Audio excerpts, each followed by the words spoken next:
Hello everyone and welcome to my YouTube channel SP learning point. इस channel पर NCERT history class 6 से 7 chapter की detail study और उसके एग्ज़ाम ओरिएंटेड पॉइंट्स करवाए जा चुके हैं, यानी मेन पॉइंट्स के साथ उनको पढ़ाया जा चुका है। इस वीडियो में हम पढ़ेंगे चैप्टर 8 अशोक एक अनोखा सम्राट जिसने युद्धों का त्याग किया। तो आइए देखते हैं चैप्टर। रोशन के रुपए। जन्मदिन पर रोशन को दादाजी से कड़क नोट मिले। उसने उन्हें अपने हाथ में दबा रखा था। उसे एक नया सीडी खरीदने का बहुत मन था, लेकिन साथ ही वह बिल्कुल नए कड़क नोटों को देखना और छूकर महसूस करना चाहती थी। तभी उसने पाया कि सभी नोटों में दाहिनी तरफ गांधी जी का मुस्कुराता हुआ चेहरा बना हुआ था और बाईं तरफ छोटे छोटे शेर चित्रित थे। उसने सोचा, आखिर यहाँ शेर क्यों बने हुए हैं? तो ये एक इंट्रोडक्शन के रूप में लिया गया है इसमें। और तो आइए देखते हैं शेर के विषय में आगे क्या बताया गया कि शेर क्यों बने हुए थे और किससे संबंधित थे, कौन से राजा से संबंधित। तो ये अशोक से संबंधित है, महान राजा अशोक था जो। तो उसके साम्राज्य की बात यहाँ पर आगे हो रही है। एक बहुत बड़ा राज्य है, एक साम्राज्य है। हम जिन शेरों के चित्र रुपए पैसों पर देखते हैं उनका लंबा इतिहास है। उन्हें पत्थरों को काट कर बनाया गया, फिर उन्हें सारनाथ में एक विशाल स्तंभ पर स्थापित किया गया था। इतिहास के महानतम राजाओं में से एक अशोक के निर्देश पर जैसे कई स्तंभ और पत्थरों पर अभिलेख उत्कीर्ण किए गए हैं कि इतिहास में बहुत सारे महान राजा हुए, उनमें से एक थे अशोक। उन्हीं के निर्देश पर ऐसे कई स्तंभों और पत्थरों पर अभिलेख उत्कीर्ण किए गए हैं।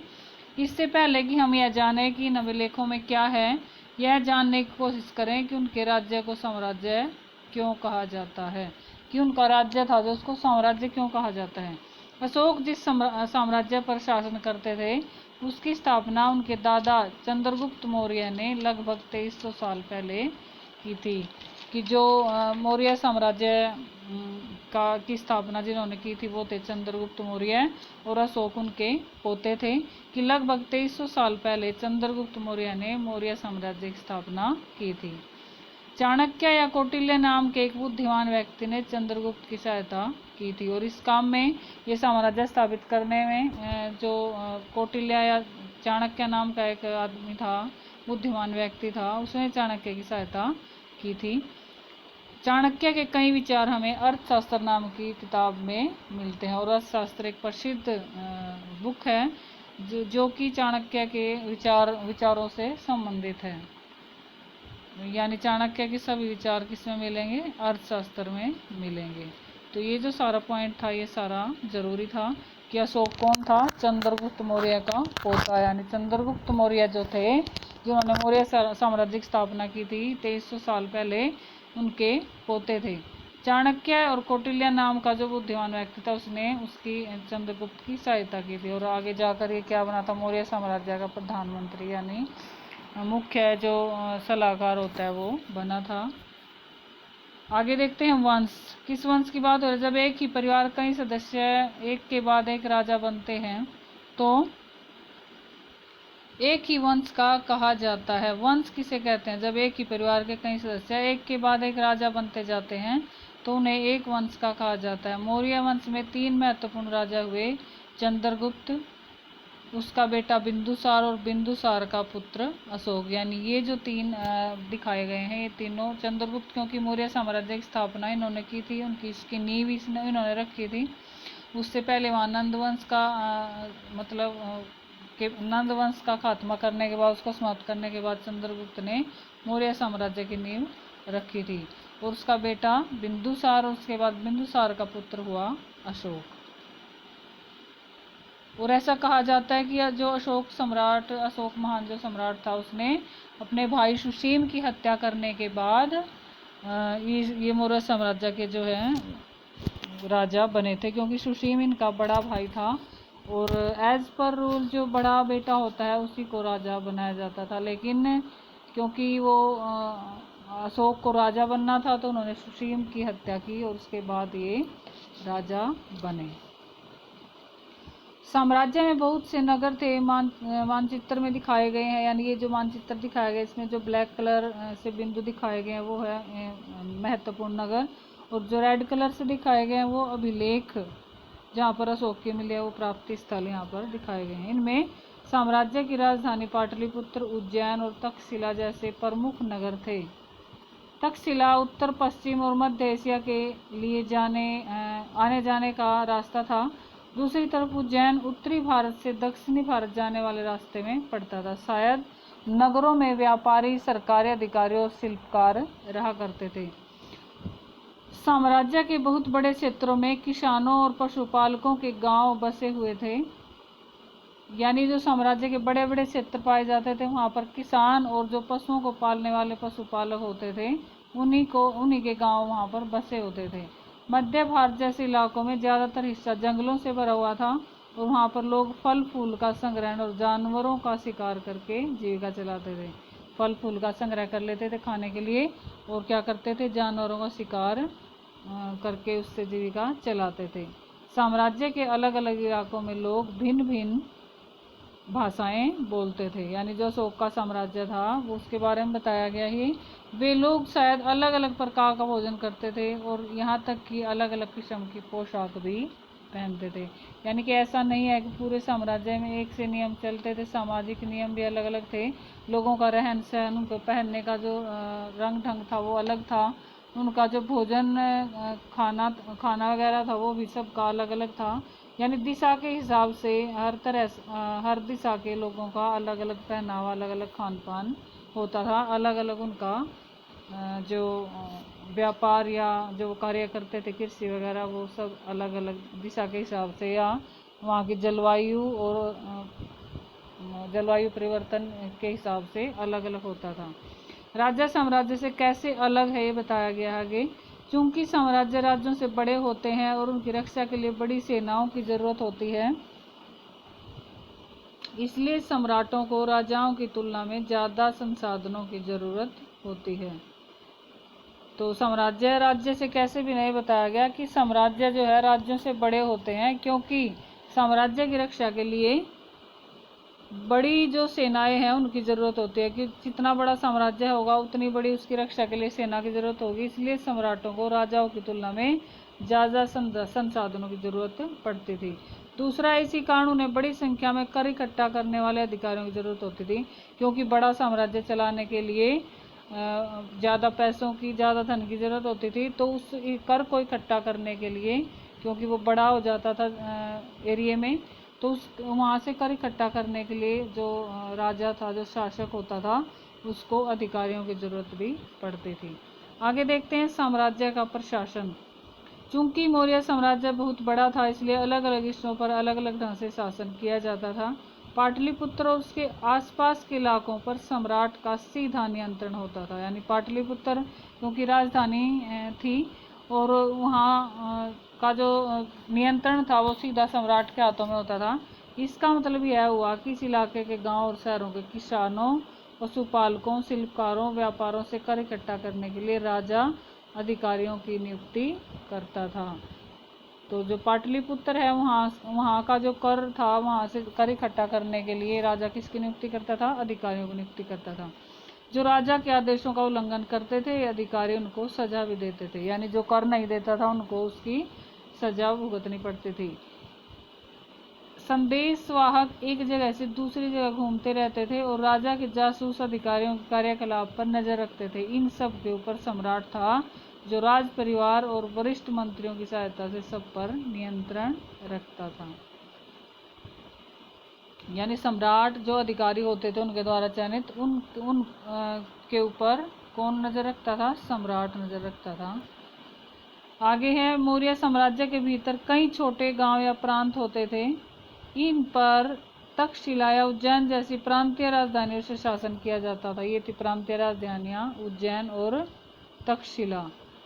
कुछ हद तक पाटलिपुत्र से इन क्षेत्रों पर नियंत्रण रखा जाता था और अक्सर राजकुमारों को वहाँ का राज्यपाल बनाकर भेजा जाता था। लेकिन ऐसा लगता है कि इन जगहों पर स्थानीय परंपराओं और नियमों को भी माना जाता था। प्रादेशिक केंद्रों के बीच विस्तृत क्षेत्र थे। इनके इलाकों में मौर्य साम्राज्य सिर्फ मार्ग और नदियों पर नियंत्रण करने की कोशिश किया करते थे। आगे देखते हैं।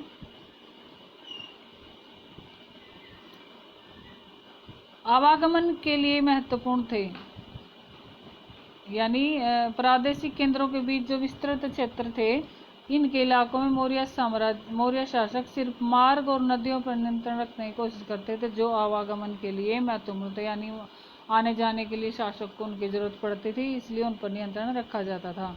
यहाँ से उन्हें जो भी संसाधन कर और भेंट के रूप में मिलते थे उसे इकट्ठा किया जाता था। उदाहरण के लिए अर्थशास्त्र में लिखा है कि उत्तर पश्चिम कंबल के लिए, दक्षिण भारत सोने और कीमती पत्थरों के लिए प्रसिद्ध था। यानी उत्तर पश्चिम में क्या मिलता था? कंबल मिलते थे। उत्तर पश्चिम कंबल के लिए प्रसिद्ध था। और ये जानकारी हमें कहाँ से मिलती है? अर्थशास्त्र से। उत्तर पश्चिम कंबल के लिए प्रसिद्ध था और दक्षिण भारत सोने और कीमती पत्थरों के लिए प्रसिद्ध था। संभव है कि संसाधन नजराने के रूप में इकट्ठे किए जाते थे। नजराना क्या होता है? ये नीचे बताया गया है। नजराना होता है जो लोग थे, स्थानीय लोग, वो अपनी इच्छा से, स्वेच्छा से जो नजराना सम्राट के लिए भेजते थे उसको नजराना कहा जाता था। लेकिन उसके बाद कर लगाया गया। कर का मतलब है कि वो फिक्स कर दिया गया एक पर्टिकुलर अंश कृषि का या जो भी उनके जो काम करता था उसके द्वारा, सम्राट के द्वारा, कि इतना कर सम्राट को देना ही देना। और नजराना होता था जो स्वेच्छा से लोग सम्राट को देते थे। तो ये अंतर है कर और इसमें नजराने में।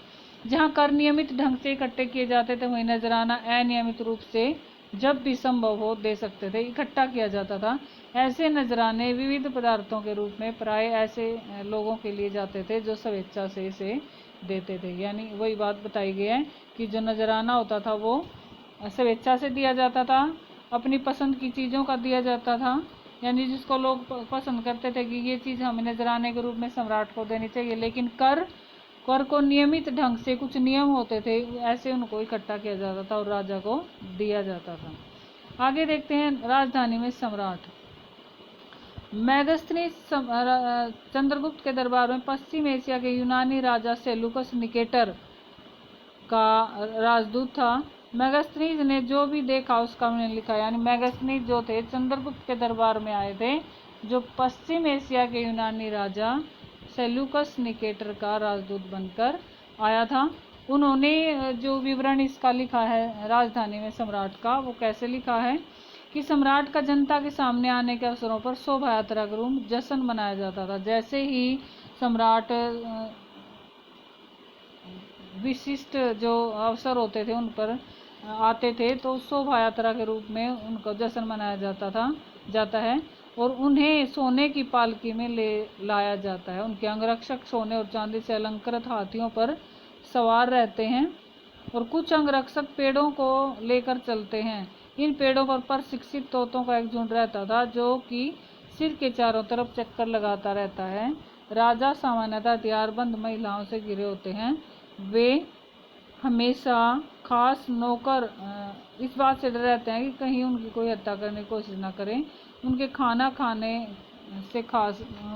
खाने के समय खास नौकर उस खाने को चखते हैं। वे लगातार 2 रात एक ही कमरे में नहीं सोते थे। तो ये सारी सावधानियाँ सम्राट के साथ बरती जाती थी उनकी सुरक्षा के लिए। और ये सारा विवरण जो है मेगास्थनीज ने दिया है किसके बारे में? सम्राट के बारे में, कि कैसे उनकी सुरक्षा की जाती थी। और पाटलिपुत्र आधुनिक पटना का पाटलिपुत्र के बारे में बताया कि उसकी विशेषता क्या थी पाटलिपुत्र की, और जो कि पाटलिपुत्र किसको कहा गया? जो आधुनिक पटना है। यानी आधुनिक जो नाम पटना है वो पहले क्या नाम था उसका? पाटलिपुत्र था। यह एक विशाल और खूबसूरत नगर है। यह विशाल और प्राचीर से घिरा है। इसमें 570 बुर्ज और 64 द्वार है। अब ये सारे इम्पोर्टेंट हैं, ये मेन पॉइंट्स है इसके, कि पाटलिपुत्र क्या बताया गया कि एक विशाल और खूबसूरत नगर है। नीचे बताया गया है यह एक विशाल प्राचीर से घिरा है जिसमें क्या है? 570 बुर्ज और 64 द्वार हैं। इसमें क्या है? ये क्वेश्चन पूछा जा सकता है पेपर में कि पाटलिपुत्र में कितने बुर्ज हैं? तो इसमें 570 बुर्ज हैं और 64 द्वार है। और घर कैसे होते थे? 2 और 3 मंजिले वाले घर लकड़ी और कच्ची ईंटों से बने होते थे। राजा का महल भी काठ का बनता था। यानी तब की क्या विशेषता थी पाटलिपुत्र की? जो राजा का महल होता था वो भी काठ का बना होता था, जिसे पत्थर की नक्काशी से अलंकृत किया जाता था। अलंकृत होता है सजाना। यह चारों तरफ से उद्यानों और चिड़ियों के जो बाग होते थे,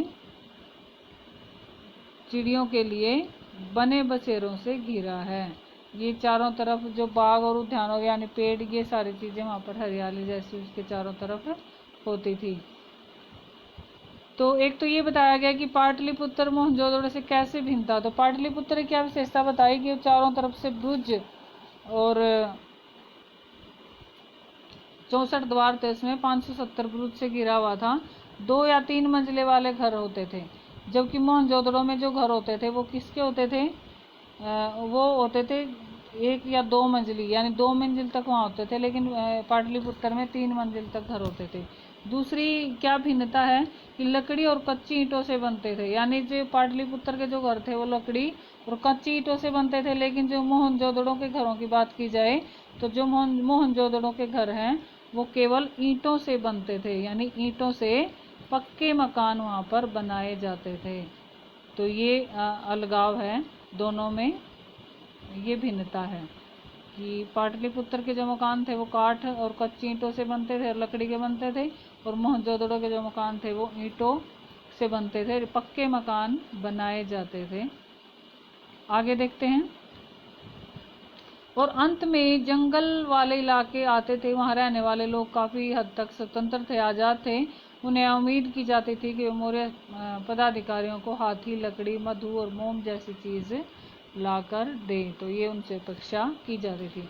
अशोक एक अनोखा सम्राट। अब देखिए ध्यान से पढ़ने लायक है। अशोक एक अनोखा सम्राट कैसे है। अशोक मौर्य वंश के सबसे प्रसिद्ध शासक थे।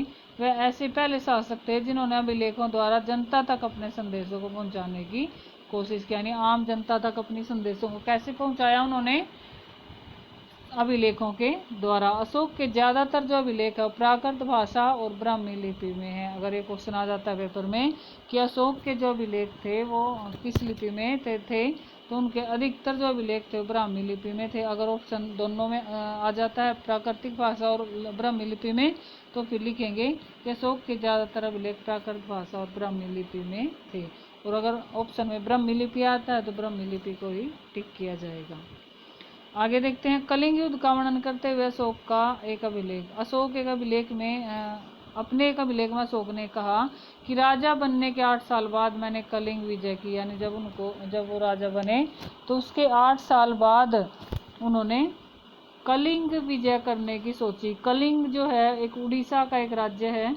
तो कलिंग युद्ध जो था ये एक फेमस है अशोक के काल का, क्योंकि ऐसा माना जाता है कि कलिंग युद्ध के बाद अशोक ने युद्धों से एक तरह से संन्यास ले लिया था। उन्होंने युद्ध ना करने की ठानी थी और उन्होंने बौद्ध धर्म को अपना लिया था, क्योंकि वहाँ पर जो भयंकर नरसंहार हुआ, जो लोग अधिकतर मारे गए, खून खराबा जो हुआ, उससे जो उनका मन था वो एक तरह से युद्धों की तरफ से मतलब कि इनको विकृत हो गया था कि मैं युद्ध नहीं करूंगा, क्योंकि इससे बेकार में जो खून खराबा है वो होता चला जाता है।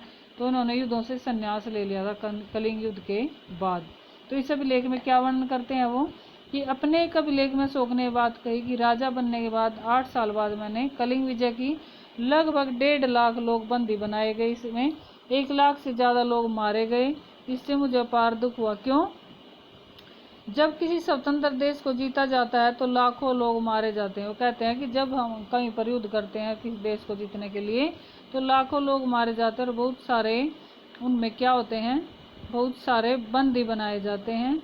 इसमें ब्राह्मण और श्रमण भी मारे जाते हैं, यानी ऐसे लोग भी हैं जो ब्राह्मण हैं, ऐसे लोग भी हैं। इसमें बच्चे वो भी आ जाते हैं जो बेचारे हैं, मजदूर हैं, यानी गरीब लोग हैं जिनका कोई मतलब कि जिनका कि कोई दोष ही नहीं होता, वो मतलब बिना दोषी लोग भी इस युद्ध में मारे जाते हैं। जो लोग अपने सगे संबंधियों और मित्रों को बहुत प्यार करते हैं तथा दासों और मृतकों के प्रति दयावान होते हैं, वे भी युद्ध में या तो मारे जाते हैं या प्रियजनों को खो देते हैं।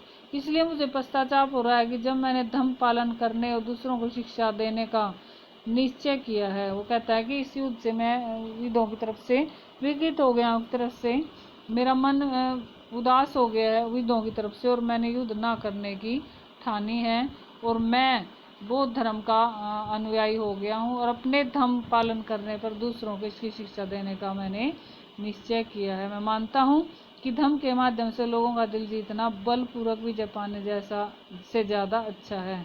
मैं यह अभिलेख भविष्य के लिए एक संदेश के रूप में उत्कीर्ण कर रहा हूँ कि मेरे बाद मेरे बेटे और पोते भी युद्ध ना करें। यानी वहाँ पर जो धम्म उन्होंने अभिलेख में उत्कीर्ण करवाया, वो चाहते थे इससे कि इसको पढ़कर जो भविष्य के आने वाली जो जनरेशन है वो भी युद्ध ना करें।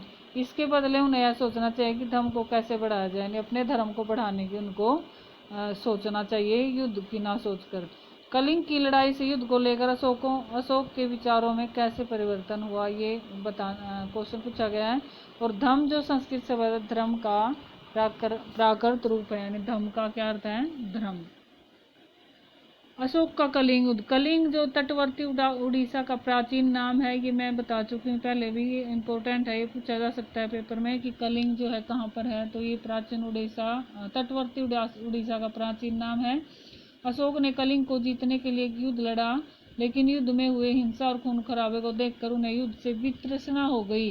यानी वो अब एक तरह से कुछ नहीं पाना चाहते थे युद्ध से जो उसको जो पाया जाता है उससे उसको वितृष्णा हो गई, यानी वो असंतुष्ट हो गए। उन्होंने निर्णय लिया कि भविष्य में कभी युद्ध नहीं करेंगे। अशोक का धर्म क्या था, अब देखते हैं कि अशोक का धर्म क्या था। अशोक के धर्म में किसी देवता की पूजा अथवा किसी कर्मकांड की आवश्यकता नहीं थी। उन्हें लगता है जैसे पिता अपने बच्चों को अच्छे व्यवहार की शिक्षा देते हैं, वैसे ही उनका कर्तव्य था कि अपनी प्रजा को निर्देश दें। वे बुद्ध के उपदेशों से भी प्रेरित हुए थे। ऐसी कई समस्याएं थी जिनके लिए उनमें संवेदना थी। उनके साम्राज्य में अलग अलग धर्मों को मानने वाले लोग थे, इससे कई बार टकराव पैदा होता था। जानवरों को बलि चढ़ाई जाती थी, दासों और नौकरों के लिए क्रूर व्यवहार किया जाता था। इनके अलावा परिवार में पड़ोसियों के भी झगड़े होते थे। अशोक ने महसूस किया कि इन समस्याओं का निदान उनका कर्तव्य है, इसलिए उन्होंने धम्म महामात नाम के अधिकारियों की नियुक्ति की। न्याय धर्म का पालन करने के लिए उन्होंने क्या किया, धम्म महामात नाम के अधिकारियों की नियुक्ति की, जो जगह जगह जाकर धर्म की शिक्षा देते थे। इसके अतिरिक्त अशोक ने अपने संदेश कई स्थानों पर शिला और स्तंभों पर खुदवा दिए, और अधिकारियों को निर्देश दिया कि राजा के संदेश को उन लोगों को पढ़कर सुनाए और खुद जो नहीं पढ़ सकते। यानी जो संदेश इधर उधर लिखवा दिए गए शिला और स्तंभों पर, अधिकारियों को आदेश दिया कि ये जो संदेश लिखवाए गए हैं उनको ऐसे लोगों को पढ़कर सुनाया जाए जो पढ़ना नहीं जानते। अशोक ने धर्म के विचारों को प्रोत्साहित करने के लिए सीरिया, ग्रीस एवं श्रीलंका में दूत भेजे। आगे देखते हैं, उन्होंने सड़कें बनवाई, कुएं खुदवाए, विश्राम गृह बनवाए। इसके अतिरिक्त उन्होंने मनुष्य व जानवरों की चिकित्सा की व्यवस्था भी की। अब यहाँ पर अपनी प्रजा के लिए अशोक ने संदेश दिया है। इस संदेश में यही बताया गया है कि जो लोग विभिन्न अवसरों पर विभिन्न तरह के अनुष्ठान करते हैं, पूजा करते हैं, जब वो बीमार हो जाते हैं, उनके बच्चों का विवाह होता है, तो तरह तरह के अनुष्ठान किए जाते हैं, बच्चों के जन्म पर भी किए जाते हैं। लेकिन अशोक का मानना था, बौद्ध धर्म को अपनाने के बाद उनका कहना था कि ये जो धार्मिक कर्मकांड है किसी काम के नहीं है। इन कर्मकांडों के बदले अगर वो यदि ऐसी रीतियों को माने तो ज़्यादा फलदायी होगी। कैसी रीतियाँ, कि जो गरीब लोग हैं, जो दास हैं, जो नौकर हैं, उनसे अच्छा व्यवहार करें, बड़ों का आदर करें, सभी जीवों पर दया करें, यानी किसी जीव की हत्या न करें, ब्राह्मणों और श्रमणों को दान दें। तो ये जो सारी चीज़ें थी, ये किस में आती है, उनकी धर्म की जो शिक्षा थी उसमें आती है। और यही बातें उन्होंने धर्म की शिक्षा में, ये संदेश उन्होंने लोगों को दिया। आगे देखते हैं। आगे बताया गया है कि आगे चीन की दीवार के बारे में बताया गया कि मौर्य साम्राज्य के उभरने से थोड़ा पहले, लगभग 2400 वर्ष पहले, चीन में सम्राटों ने चीन की दीवार का निर्माण करवाया। यानी 2300 साल पहले मौर्य साम्राज्य की नींव पड़ी थी। और जो मौर्य साम्राज्य के उभरने से थोड़ा पहले, लगभग 2400 वर्ष पहले, चीन की दीवार जो है सम्राटों ने उसका निर्माण शुरू करवाया था। इसे बनाने का उद्देश्य क्या था, उत्तरी सीमा की पशुपालक लोगों से रक्षा करना उनका उद्देश्य उस समय यही था। कि जो पशु वगैरह पशुपालक जो है पशु चराने आते हैं जो उधर उत्तरी सीमा में, तो उनसे अपनी सीमा की रक्षा करना था। अगले 2000 वर्षों तक इस दीवार का निर्माण कार्य चलता रहा। कब तक बनी ये दीवार, इसका जो काम था कब तक चला, लगभग 2000 सालों तक चला। कब बनी थी, 2400 वर्ष पहले। किस लिए बनी थी, उत्तर सीमा की पशुपालक लोगों से रक्षा करने के लिए। जो दीवार का जो निर्माण था वो चलता रहा क्योंकि साम्राज्य की सीमा बदलती रही। यह दीवार लगभग 6400 किलोमीटर लंबी थी। तो लंबाई कितनी थी चीन की दीवार की, लगभग 6400 किलोमीटर, तथा ईंट और पत्थरों से ये बनाई गई थी। इसकी ऊपरी सतह सड़क की तरह चौड़ी थी। इस दीवार को बनाने के लिए हजारों लोगों का काम करना पड़ा। और हर क्या विशेषता थी इसकी, हर 100 से 200 मीटर की दूरी पर इस पर निगरानी के लिए ब्रुज बनाए गए थे। ये इसकी विशेषता थी। पड़ोसी देशों के प्रति अशोक का रवैया चीनी सम्राटों के रवैये से काफ़ी अलग था। तो इस तरह से आज हमने देखा कि एक तो ऊपर मानचित्र में देख लेते हैं थोड़ा सा कि जो अशोक के अभिलेख थे वो कहाँ कहाँ पर मिले हैं। तो मेन जो देश थे इनके भारत, अफगानिस्तान और पाकिस्तान, वहाँ पर अशोक के अभिलेख जो है मिले हैं। ये देखिए अफगानिस्तान में, पाकिस्तान में ये जो स्थान है यहाँ पर, और भारत में जो रेड रेड बिंदु दिखाए गए हैं ये सारे क्या हैं, यहाँ पर अशोक के जो अभिलेख है वो मिले हैं। ये जो रेड रेड ये पाकिस्तान का एरिया है, ये अफगानिस्तान का, और ये सारा भारत है। ये तो पता ही है सभी को कि ये जो रेड रेड जो निशान दिखाए गए हैं ये वो स्थान है जहाँ पर अशोक के अभिलेख मिले हैं। तो अगर क्वेश्चन आता है कि किन देशों में अशोक के अभिलेख मिले हैं, तो भारत, पाकिस्तान और अफगानिस्तान में। तो अगर ये पूछा जाए कि सिक्किम, नागालैंड, मेघालय ये कि कौन से एरिया में आते हैं, तो मौर्य साम्राज्य के एरिया में आते हैं। अगर ये बात की जाए कि राज्य जो मौर्य साम्राज्य से जो बाहर थे वो कौन कौन से राज्य थे, यानी सारा जो एरिया था अधिकतर मौर्य साम्राज्य का एरिया था। लेकिन इस एरिया से बाहर क्या थे, सिक्किम, नागालैंड, मेघालय, असम और त्रिपुरा जैसे जो राज्य थे वो इसके एरिया से बाहर बताए गए हैं। चीन की दीवार की बात की जाए 6400 किलोमीटर लंबी थी, पत्थर ईंटों से बनाई गई थी। हर 100 से 200 मीटर पर ब्रुज बनाए गए थे। इसके अलावा इस चैप्टर में हमने पढ़ा कि कलिंग युद्ध से जो अशोक था उनके युद्धों से विकृति या वितृष्णा क्यों हुई, क्योंकि वहाँ पर भयंकर नरसंहार हुआ था। 1 लाख से ज़्यादा लोग मारे गए थे, और इसीलिए अशोक का जो मन है वो इतने ज़्यादा नरसंहार से द्रवित हो उठा और उन्होंने युद्ध न करने की ठानी। और क्या किया उन्होंने, बौद्ध धर्म को अपना लिया। अशोक के अधिकतर अभिलेख किस में मिले हैं, तो ब्राह्मी लिपि में मिले हैं। और किस में मिले हैं, प्राकृत भाषा में मिले हैं। तो अगर आपको वीडियो अच्छी लगी तो please like and share this video, and please अगर आपने मेरे चैनल को सब्सक्राइब नहीं किया तो सब्सक्राइब कर लीजिए, क्योंकि मेरे चैनल पर एनसीईआरटी और से रिलेटेड कई सब्जेक्ट्स की वीडियो मिलेंगी आपको, और इससे जो है आपकी तैयारी अच्छी होगी। एनसीईआरटी हिस्ट्री से रिलेटेड जो क्वेश्चन है, इंपॉर्टेंट क्वेश्चन, वो भी इस चैनल पर डाले गए हैं। तो आप इसके लिए भी इस चैनल को ज्वाइन कर सकते हैं। तो सब्सक्राइब कीजिए मेरे चैनल को और बेल आइकन ज़रूर दबाइए ताकि मेरे आने वाली वीडियो का आपको नोटिफिकेशन मिल सके। Thank you, have a nice day.